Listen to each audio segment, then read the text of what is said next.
బలిజపల్లి గ్రామ సర్పంచ్ అభ్యర్థి గట్టు నాగేష్ ఉంగరం గుర్తుకు ఓటు వేసి భారీ మెజారిటీతో గెలిపించండి. బలిజపల్లి గ్రామ ప్రజలకు నా నమస్కారం. నేను గట్టు నాగేష్. నేను ఇంతకుముందు ఉప సర్పంచ్గా పనిచేసినాను. నాకు ఊర్లో జరిగే సమస్యల గురించి, నేను రైతులకు ఏం చేయాలన్న గురించి నాకు బాగా తెలుసు, అనుభవం ఉంది.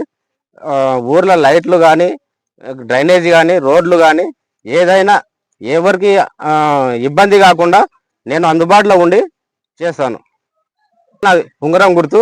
నన్ను ఉంగరం గుర్తుకేసి అత్యధిక మెజార్టీతో గెలిపించగలనని నా మనవి. ఉప సర్పంచ్ అభ్యర్థి ఈశ్వరు. మా తోటి వార్డు మెంబర్లందరినీ ఎవరికి భేదాభిప్రాయాలు లేకుండా నేను అందరికీ అందుబాటులో ఉండి పనులు చేస్తానని నేను నమ్ముతున్నాను. మా బలిజపల్లి రక్షణ కమిటీ మా ధ్యేయం.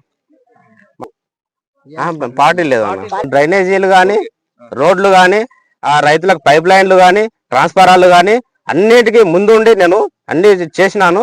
ఆ అనుభవంతో నేను ఇప్పుడు మళ్ళీ సర్పంచ్ అభ్యర్థిగా నేను నిలబడుతున్నాను. ఉంగరం గుర్తుకు వేసి ఓటు వేసి నన్ను అత్యధిక మెజారిటీతో గెలిపించగలరని నేను గ్రామ ప్రజలను కోరుతున్నాను.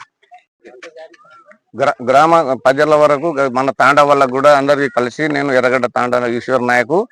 నేను అందరికి మంచిగా రోడ్లు కావాలి, కట్ట మీద లైట్లు వేపియాలని నేను హైదరాబాద్ పోయినా కూడా అదే అడిగినరు. ఇంతకు ముందు కూడా మేము నాగన్న మేము కలిసి గుడి కట్టినాం, అన్ని చేసినాం. మాకు అందరూ సహకరించిండ్రు. మేము ఎవరితోనా మాకు ఇది అభ్యర్థనం లేకుండా మేము పని చేసుకోవాలి, మేము చేయించుకోవాలి అని నేను నిలబడ్డాను. నేను నాగన్న ఎంబడి నేను పని చేయాలని నేను ఇది చేస్తున్నాను. ఇష్టపూర్తిగా ఉప సర్పంచ్గా కావాలని నేను ఆయన బడి పోయి నేను చేసుకుంటున్నాను. ఈశ్వర్ నాయక్ గౌన్ గుట్టు, ఈ మన సర్పంచ్ ఇది ఉంగరం గుట్టు, ఎర్రగడ్డ తాండ ఈశ్వర్ నాయక్.